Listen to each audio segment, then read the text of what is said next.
Once upon a time, in a quiet little village surrounded by sunflower fields and forest paths, lived two sisters named Lina and Mara. Lina, the younger sister, was kind, humble, and always ready to lend a hand. She had a sweet smile, a gentle heart, and was loved by everyone in the village. She sang to birds in the morning, helped neighbors with chores, and never turned away anyone in need. Her older sister, Mara, was quite different. She was proud and selfish, always frowning, and grew jealous of Lina because people admired her kindness. Mara didn't like to share, and she often mocked Lina for being too soft-hearted. One day, their father, who worked hard as a farmer, had to travel far away for work. Before leaving, he told them, "Take care of each other. Remember, a good heart is the richest treasure." As days passed, food became scarce. One morning, Lina decided to walk to a distant forest well to fetch water. As she walked, she came across a baby bird that had fallen from its nest. She gently picked it up and placed it back among the branches. A little further, she found a deer with a thorn in its hoof. She knelt beside it, gently removed the thorn, and watched the deer leap away in gratitude. Soon after, she saw an old woman struggling with a heavy basket and rushed to help her. The old woman smiled warmly at Lina and said, "You have a heart as pure as gold, child. Take this." She handed Lina a small, shining silver bell.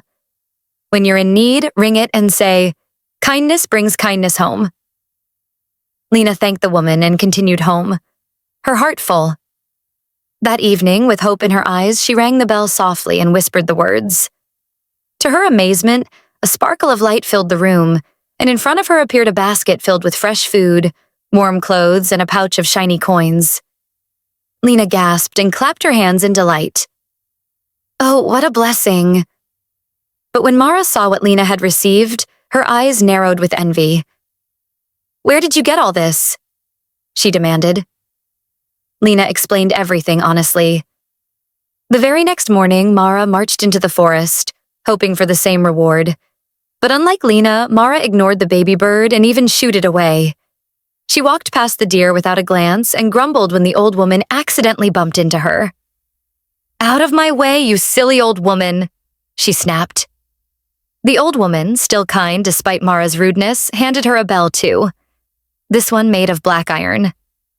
"Say the words, 'Fortune favors me above all,'" she said quietly. Mara snatched it and hurried home.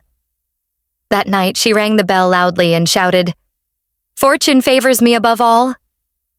A puff of dark smoke burst from the bell, and suddenly her room filled with buzzing bees, croaking frogs, and splashing mud. Mara screamed and jumped onto a chair. "What is this nonsense?" Hearing the noise, Lina came running. Despite how Mara had treated her, she helped clean up the mess and gave Mara a bowl of warm soup. Mara looked down, ashamed. "I was so jealous of you. I didn't see how mean I had become," she whispered, tears filling her eyes. Lina gently smiled and said, "It's never too late to be kind." From that day on, Mara tried to change. She shared her things, helped others, and slowly the villagers started smiling at her too. The sisters became close again, and though only one had a magic bell, their home was always filled with laughter, warmth, and love. Moral of the story: jealousy and greed lead to downfall, but kindness, virtue, and a generous heart will always be rewarded.